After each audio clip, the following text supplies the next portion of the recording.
Iya, kasus ini pastinya sudah ditangani oleh Propam pemirsa, tapi publik mungkin terheran-heran, kok bisa ya aparat berprestasi atau mungkin kita sebut sebagai Serikandi Pemberantasan Kasus Narkoba justru malah kemudian menggunakan narkoba pemirsa. Ini bagaimana bisa terjadi? Langsung saja saya akan tanyakan dengan dua narasumber yang sudah tersambung bersama saya. Mulai dari Kombes Pol Erdi Caniago, Kabid Humas Polda Jabar. Assalamualaikum, selamat malam Pak Erdi. Waalaikumsalam. Ya, saya juga sudah melihat ada Bang Reza Indragiri. Selamat malam Bang Reza.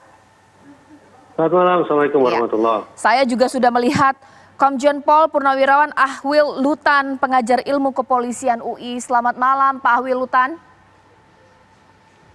Selamat malam, Assalamualaikum warahmatullahi wabarakatuh. Waalaikumsalam warahmatullahi wabarakatuh. Mungkin saya ke Kabid Humas dulu. Pak Erdi, sebenarnya kan publik begitu banyak ya pertanyaan di benak publik. Serikandi Pemberantasan kasus narkoba berprestasi, ratusan kasus narkoba sudah ia ungkap, ternyata menggunakan narkoba. Kalau dirunut dari kejadian kasus, sebenarnya ada satu kompol, belasan anggota polisi berkumpul satu tempat menggunakan narkoba, itu bagaimana ceritanya Pak? Ya, jadi begini, saya akan luruskan ya pemberitaan yang simpang siur. Nah, permasalahan yang kita tangani pertama itu adalah ada satu pengungkapan yang dilakukan oleh Direktorat Narkoba Polda Jabar. Nah, dari pengungkapan tersebut, hasil pengembangan pemeriksaan, nah ini disampaikan bahwa pelaku tersebut telah mengedarkan atau menjual kepada yang diperiksa Propam sekarang ini dari Polsek Astana Anyar. Nah, dengan informasi tersebut,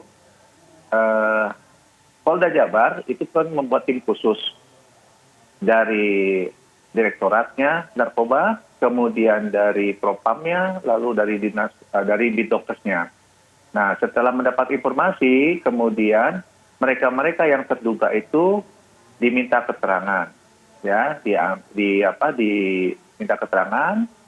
Nah, dari situ mereka dari 11 yang diminta keterangan itu 6 yang positif menggunakan. Artinya dari 11 tersebut itu tidak ada barang bukti. Yang barang bukti itu adalah pengungkapan pertama. Nah, dengan pelaku-pelakunya ini adalah anggota Polri, nah, dengan demikian dari Propam melakukan pendalaman, didalami. Nah, ini pun berkat informasi yang sebelumnya disampaikan oleh masyarakat. Demikian, Mbak. Pak, supaya publik lebih jelas dan tidak terlalu rumit ya, intinya bahwa ketika penangkapan tidak ada pesta sabu, begitu?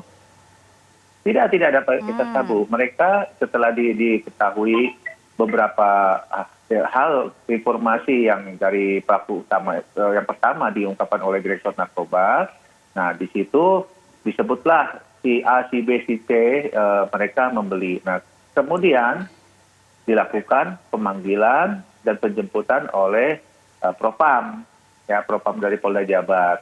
Nah, cuma seperti itu informasinya. Kemudian didalami, dites urinnya, dan ditemukan dari 11 yang diminta keterangan itu 6 yang positif. Dijemputnya di tempat yang berbeda-beda, begitu Pak? Ya. Dijemputnya yang berbeda-beda, jadi tidak ada namanya pesta sabu. Nah Pak, kalau gitu, kalaulah 6 diantaranya itu positif menggunakan narkoba atau positif hasil tes urinnya, kapan mereka menggunakannya? Mereka mengakui menggunakan, ya, dari hasil pembelian yang diungkapkan di pertama. Namun pada saat kejadian itu mereka tidak ada barang buktinya. Pak, jadi menggunakannya kapan? Ketika lagi dinas atau lagi di rumah? Itu sudah substansi penyidikan ya, Bu. Jadi Pak, kita tidak bisa menyampaikan, ya. Baik Pak. Saya nanti akan masih tanya-tanya. Sekarang saya ke Pak Ahwil Lutan. Pak, ini kan pasti oknum. Kita tidak bisa kemudian mengeneralisasi bahwa ini bisa terjadi untuk aparat manapun, pasti ini oknum. Tapi kalaulah kita melihat Kompol Yuni terlebih dahulu.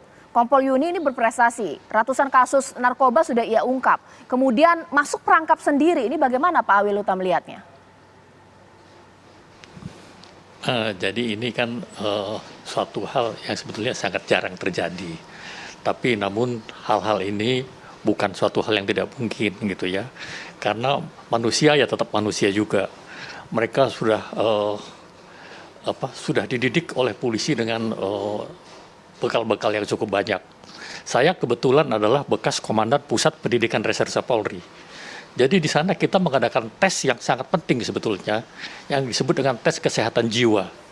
Jadi manusia-manusia ini dites untuk diketahui orang reserse ini tidak boleh sampai stres, imannya tidak kuat, itu sangat selektif. Jadi tidak semua polisi bisa masuk reserse. Tapi ya namanya mungkin kalau kita balikan kepada ayam yang bertelur ya, dari 20 telur mungkin ada yang nggak menetas satu gitu ya. Ya ini mungkin masuk yang nggak menetas gitu. Jadi bukan kita excuse, Baik. tapi hal ini mungkin juga bisa terjadi di semua lini, di semua manusia Indonesia, ya. Mungkin ya bukan hanya polisi, mungkin juga dari petugas-petugas lain juga bisa terjadi gitu. Dan banyak juga kita sudah dapatkan gitu. Jadi kebetulan ini oknum, Ya. dan yang lebih anehnya kan karena kebetulan wanita dan Kapolsek pula. Baik. Nah, ini yang jadinya jadi berita besar. Yang sebetulnya juga banyak kejadian di Republik ini yang sudah ada didapatkan sebelum ini. Bukan hanya dari instansi kepolisian, dari instansi manapun ada semua. Baik. Datanya ada. Saya punya datanya seluruh. Hampir semua instansi yang ada di Republik ini pernah ada anggotanya yang terlibat Baik.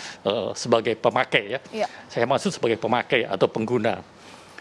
Terus tadi kan disebutkan mengenai sudah diadakan tes urin. Barang bukti juga tidak ada.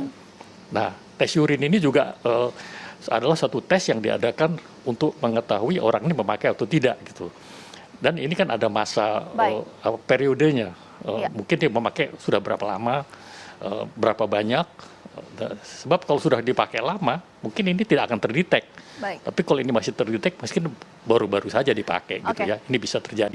Ya, nanti Ini yang saya saya, tanya boleh kepada sampaikan. Bang Ya. Reza. Bang Reza, mungkin tidak sih kalau di benak sederhana yang masyarakat, apa mungkin karena terlalu sering menangani kasus narkoba, terkadang harus menyamar, kemudian harus mingle atau mungkin berbaur lah dengan para pengedar narkoba, jadi masuk jebakan sendiri? Bagaimana Bang Reza? Saya pikir ada dua penjelasan tentang kenapa ada oknum kepolisian yang kemudian menjadi penyalahguna narkoba. Pertama adalah barangkali memang pada dasarnya oknum tersebut terlalu nakal, jahat, sehingga menyalahgunakan barang bukti hasil kerja mereka sendiri. Itu yang pertama. Implikasinya adalah terhadap oknum semacam ini memang hukumannya harus sangat-sangat berat. Sedangkan yang kedua, kemungkinannya adalah adakah kemungkinan penyalahgunaan narkoba di kalangan personil kepolisian disebabkan justru akibat ketidakseimbangan antara beban tugas yang harus mereka pikul dengan atensi institusi terhadap kesehatan para personil itu sendiri. Mari kita bayangkan bahwa kerja sebagai polisi itu luar biasa berat. Beban tugas terus-menerus naik. Sementara alokasi stamina terus-menerus turun. Dan pada saat yang sama, alokasi waktu adalah konstan. Berhadapan dengan situasi kerja yang harus saya katakan sesungguhnya tidak ideal semacam itu, para personil secara ironis bisa saja kemudian berupaya mendongkrak stamina mereka, sekaligus mengkatrol suasana hati mereka dengan cara-cara instan yang salah, yaitu dengan cara menyalahgunakan narkoba. Saya katakan ironis kenapa? Karena betapapun mereka telah menyalahgunakan narkoba dengan kata lain melakukan perbuatan yang salah, tapi perbuatan salah itu secara ironis ditujukan agar mereka bisa melaksanakan tugas profesional mereka sendiri. Nah, implikasi dari kemungkinan kedua ini tentu berbeda. Kita tidak cukup bicara tentang sanksi, tapi kita juga harus bicara tentang apa yang harus dilakukan oleh organisasi terhadap diri organisasi itu sendiri. Jadi fokusnya bukan bagaimana menjatuhkan sanksi kepada si oknum, tapi kemudian organisasi juga harus melakukan pembenahan secara lebih besar lagi. Oke. Nanti sesaat lagi saya tanya kepada Pak Erdi. Pak Erdi, kalau publik melihat ini kan Kompol Yuni kan sebagai Serikandi Pemberantasan Narkoba ya, atau begitu ditakuti para pengguna narkoba pasti ya di wilayah tersebut. Nah, sudah tercium tidak sih ada gerak-gerak mencurigakan? Apa memang sudah diincar karena memang kemudian terindikasi menggunakan narkoba? Nanti saya akan tanya kepada Pak Erdi usai jeda berikut sesaat lagi di Apa Kabar Indonesia Malam.